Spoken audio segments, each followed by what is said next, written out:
Bonjour à tous et bienvenue ce matin à l'heure des pros en ce jour férié sur Europe 1 jusqu'à 9h30 et sur CNews jusqu'à 10h30. On aimerait célébrer ce matin la victoire du Paris Saint-Germain, saluer cette équipe conquérante qui a compris que les matchs se gagnent à 11 et même à 18. On aimerait féliciter Luis Enrique qui a transformé ce club et vaincu la malédiction qui accompagnait le Paris Saint-Germain quand la victoire était proche et que le sort en décidait autrement, hélas.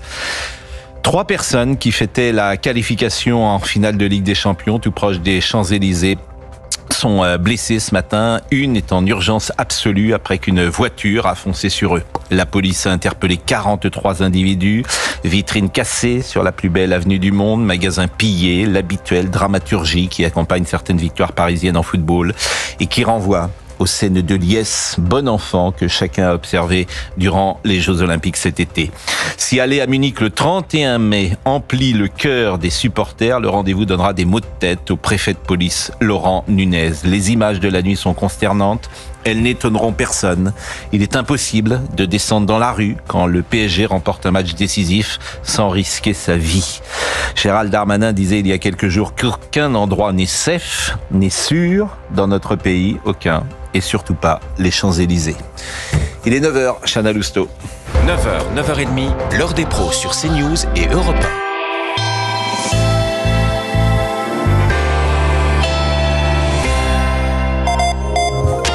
Pascal, bonjour à tous. Vous l'avez dit Pascal, la fête a dégénéré cette nuit à Paris après la qualification du PSG en finale de la Ligue des Champions. Dans le secteur des Champs-Élysées, une voiture a roulé sur plusieurs individus. 3 personnes ont été blessées, au moins une est en urgence absolue. À ce stade, on ne sait pas encore si cet acte était délibéré ou non, mais le véhicule en question a été incendié un peu plus loin, avenue Marceau. Une 50aine de personnes ont été interpellées dans la capitale.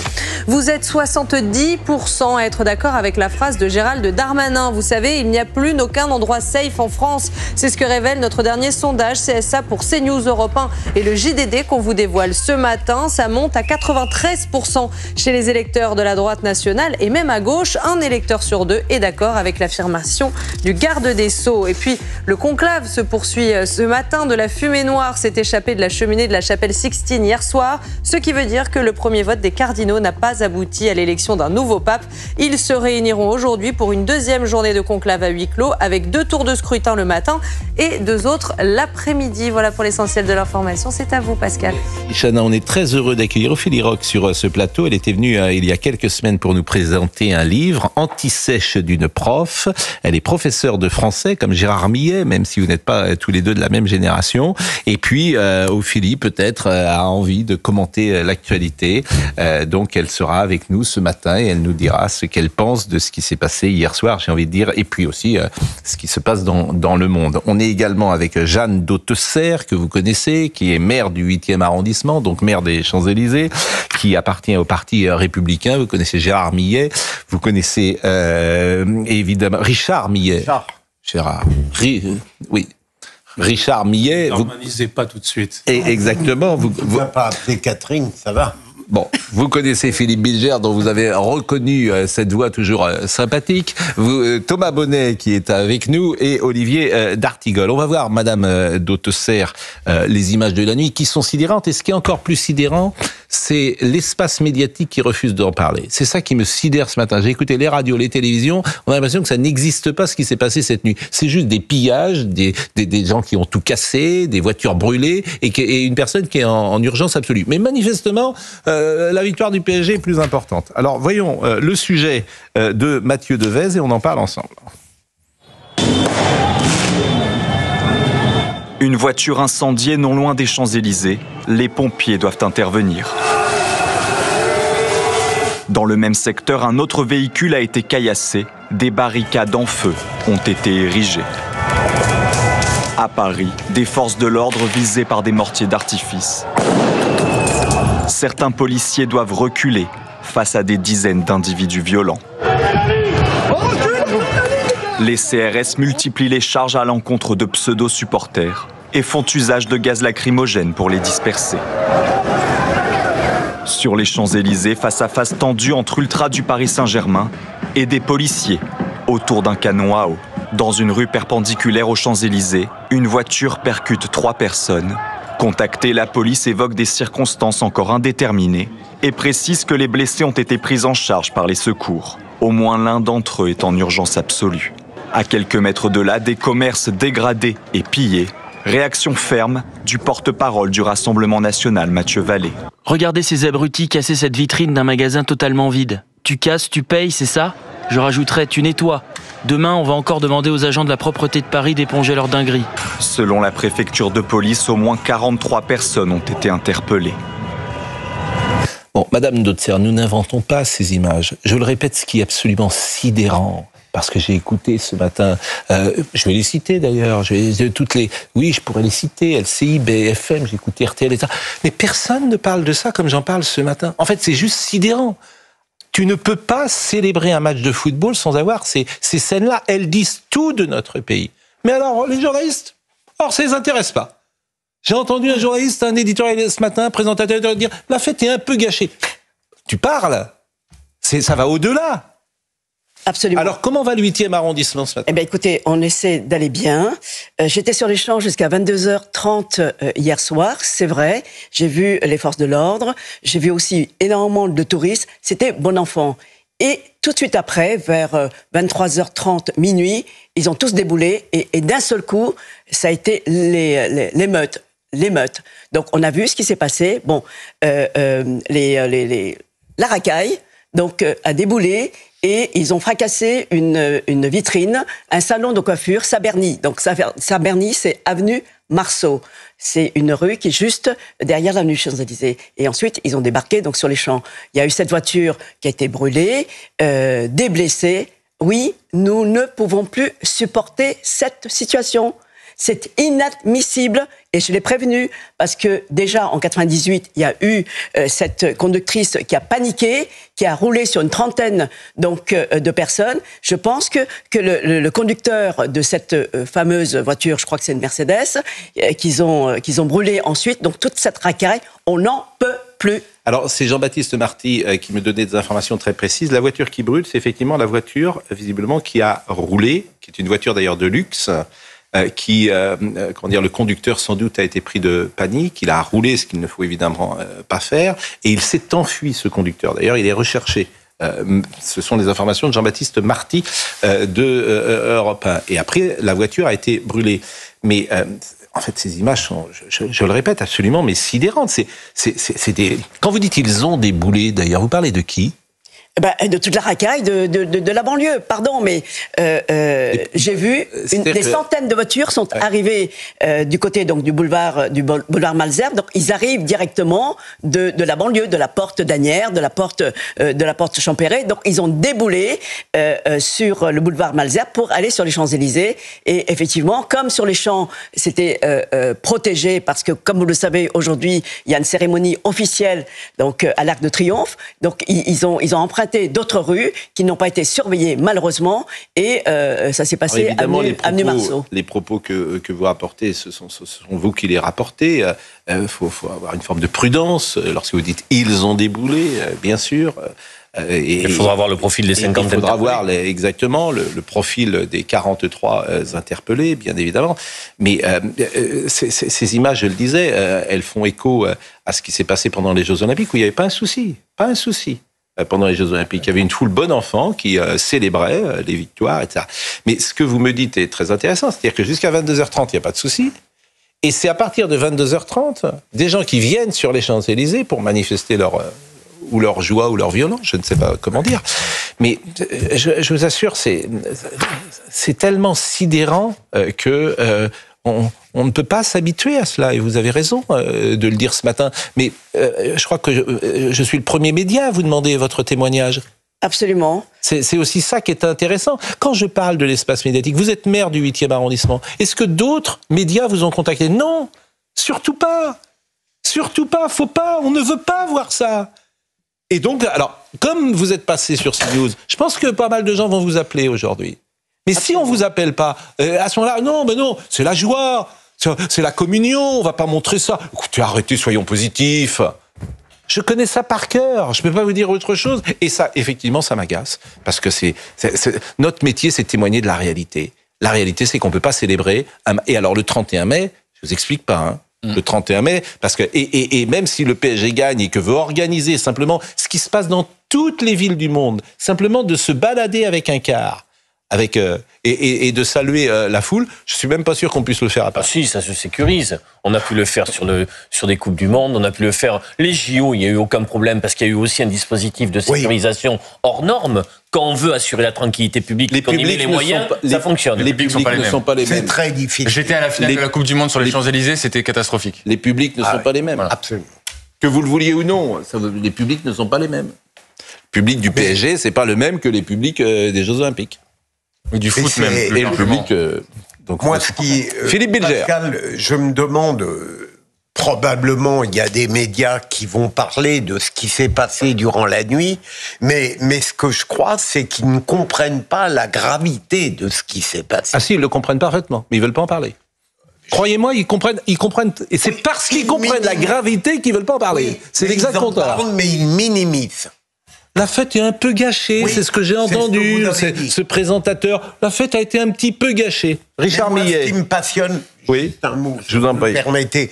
D'abord, il y a des gens, vous l'avez dit, Madame le maire, qui viennent naturellement pour gâcher la fête, pour briser, pour accomplir des violences.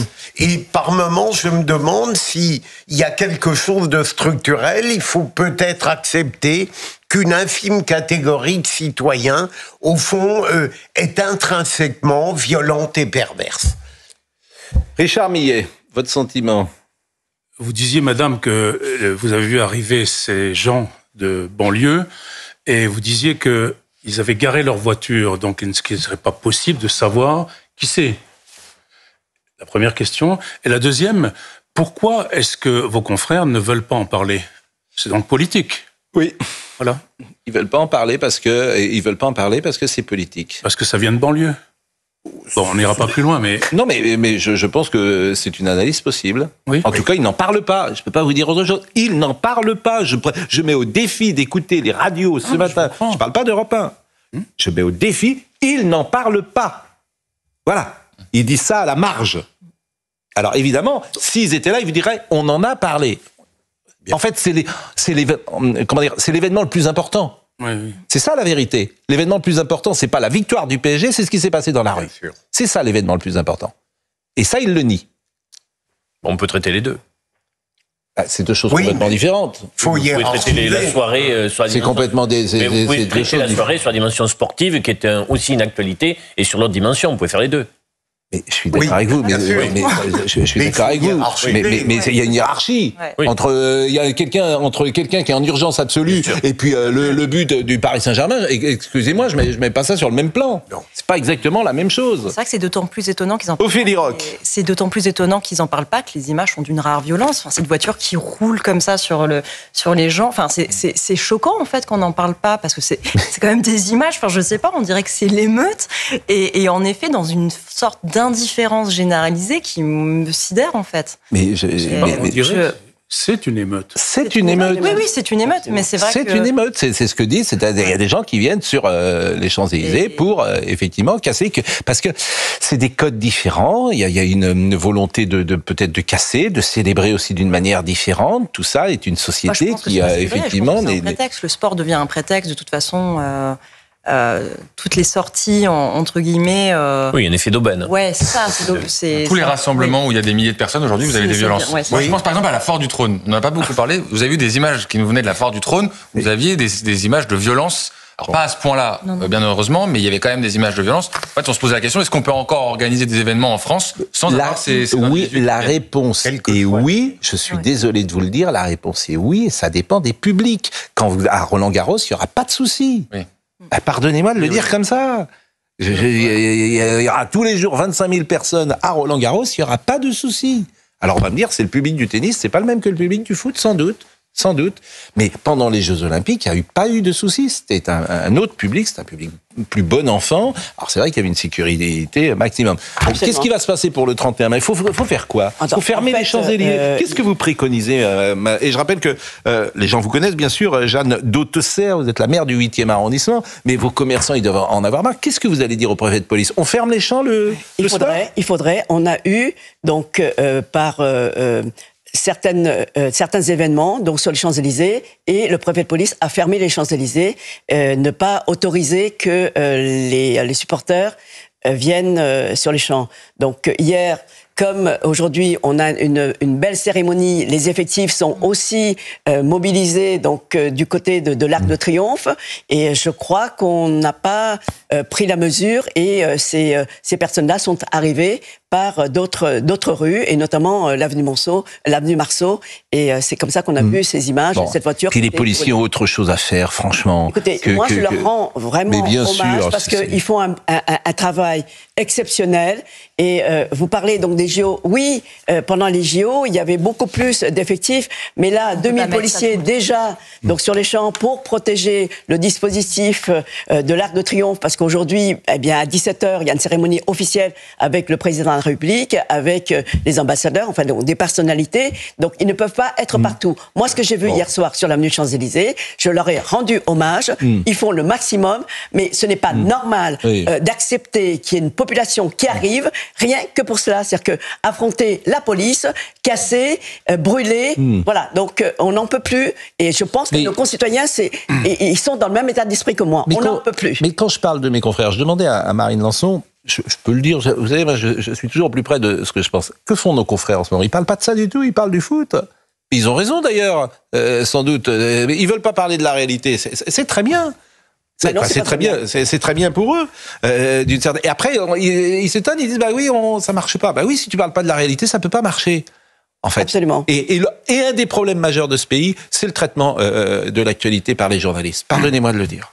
Pardonnez-moi de le dire comme ça. Et c'est un vrai problème. Bien sûr, c'est un problème central de nos métiers, c'est-à-dire que la réalité n'est pas rapportée par les médias. C'est vrai. Autre réalité, on peut imaginer que les 50 personnes interpellées rentreront chez elles tranquillement. Ah oui, ça. Oui, ça c'est sûr. Oui, tu casses, tu répares, c'était un beau slogan, mais dans les faits, ça se complique. Mais c'est intéressant d'ailleurs. Mais bon.